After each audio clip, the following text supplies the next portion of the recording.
यार असां छोकरनि जी ज़िंदगी ॾिस केॾी अजीब आहे।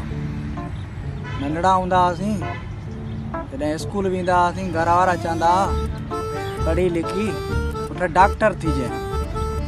डॉक्टर थियण जी ख़ुशीअ में वॾो शौक़ सां पढ़ण लॻासीं। अञा पढ़ाई में दिलि मस लॻी हुई। मालिकनि चयो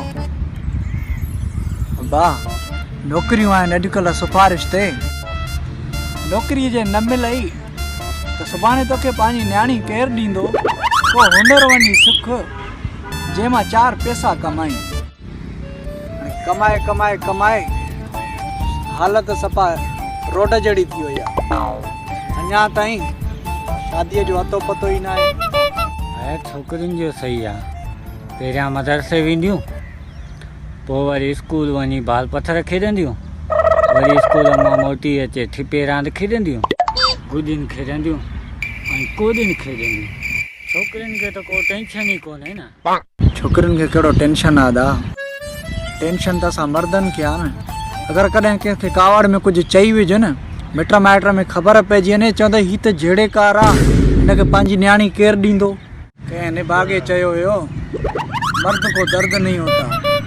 हाणे उन मिसाल जे करे अगरि मर्द किथे रोई बि विझे, चवंदई मर्द थी रोई थो। असां मर्दनि खे दादा रोअण जो हक़ बि कोन्हे। छोकिरी जी जॾहिं शादी थींदी आहे न त 5 मिंट रोअंदी छाजे लाइ आहे। माइटनि खे ईअं त खणी चवंदी आहे फिकिर न कयो, मां त 5 मिंट थी रोआं, पर हिन जी पूरी आकाए खे रोआईंदुमि। शादी जो सिस्टम ही ग़लति आहे दा। अदा मर्द अगरि शादी न करे हा त ॾाढो ख़ुशि गुज़ारे हा। शादी कर त इहे हाल आहिनि, जे न कर शादी खानदान वारा चवंदा तॾहिं सुधरियल हुजे हा त परिणिजी न वञे हा। असां मर्दनि जे लाइ ताना ई घणा आहिनि, माइनि जे लाइ को तानो मेणो ई कोन्हे।